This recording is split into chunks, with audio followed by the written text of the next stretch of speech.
حياكم الله مشاهدينا الكرام، متابعينا، اخوتنا اعزائنا.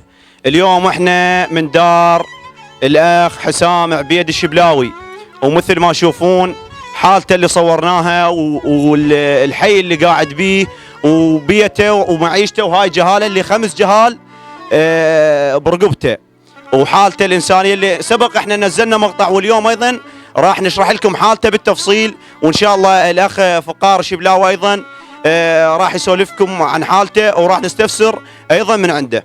السلام عليكم اخوي حسام. وعليكم السلام ورحمه الله اخوي شنو تعاني من عنده؟ شنو الاعراض اللي عندك؟ ايدك شنو هاي هسه اللي يشوفه يقول ايدك شنو بيها هسه هاي؟ وعاني صار لي 3 سنوات. هسه ايدك هاي بيها جهاز من الغسل. جهاز غسل كلى؟ اي والله، غسل بالاسبوع 3 مرات. عندك عجز كلوي؟ عجز كلوي، ادرار ما يطلع.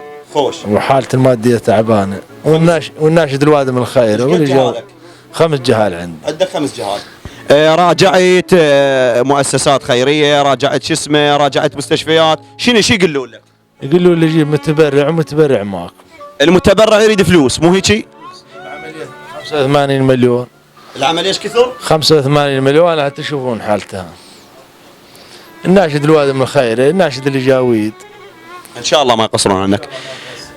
ابو سلام فقار شبلاوي، اليوم باعتبارك انت من مدينه النجف وقريب على اخ حسام ومتورج على حالته وعندك علم بيها، نريدك تشرح لنا وللساده المشاهدين اليوم واهل الفزعه اللي نريدهم يكون ما يقصرون اليوم ويا حسام الشبلاوي. بقيه الكلام والحديث يتكفل به اخ الشاعر فقار شبلاوي. بسم الله الرحمن الرحيم. ومن يعمل مثقال ذرة خيرا يره. صدق الله العلي العظيم. رسالة ومناشدة باسم الإنسانية وباسم الأخوة إلى كل من يجد على نفس المسؤولية، إلى كل خير إن شاء الله، إلى عشائرنا الكرام في النجف الأشرف، إلى شخصياتنا الكرام في النجف الأشرف، إلى كل من يقدر على المساهمة لإنقاذ حياة هذا الشخص. اليوم الأخ حسام يعاني من مرض الفشل الكلوي، راجع تواصل ويا أطباء، قرروا غسل 3 مرات بالأسبوع. تكلفة العملية ما يقارب 85 مليون دينار عراقي، وهاي العملية مثل ما تشوفون وضعه، يعني المبلغ مالتها مو شيء هين، ما يقدر لها، وإذا بقت على التبرعات البسيطة ما نقدر نلمها.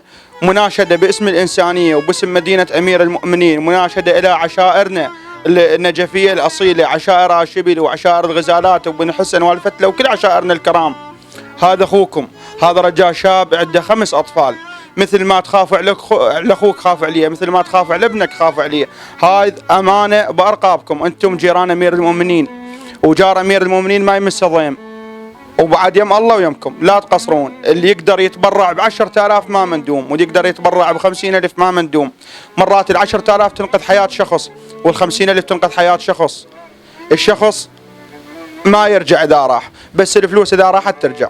ونعم الله عليكم، ومنتظرين تبرعاتكم ومنتظرين مساهمتكم. الله يحفظكم.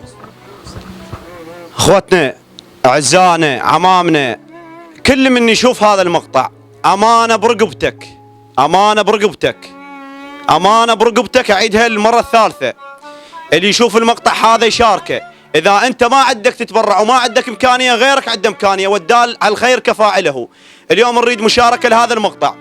وبالنسبه للاشخاص اللي يردون يتبرعون، كربلاء، نجف، حله، ديوانيه، اخ حسام من مدينه النجف، اللي حاب يتبرع راح نترك لكم الارقام على الشاشه.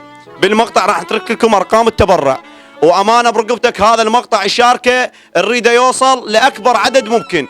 الاخ حسام اليوم محتاج عمليه قصوى، وعمليته مثل ما تفضل اخ فقار الشبلاوي 85 مليون تكلفتها. ومثل ما تشوفون جهاز الغسل اللي هو بيده وشنو قاعد يعاني، وقاعد له بغرفه طين، وبيته هذا التجاوز اذا راد يبيعه ما يجيب له حتى 4 ملايين. 4 ملايين ما يجيب له. واليوم الفقير ما عنده غير الله وغير فزعه اهل الخير. وان شاء الله ما تقصرون، وفزعتكم لاخوكم حسام نترجاها من عندكم اهل الخير. ودمتم في امان الله.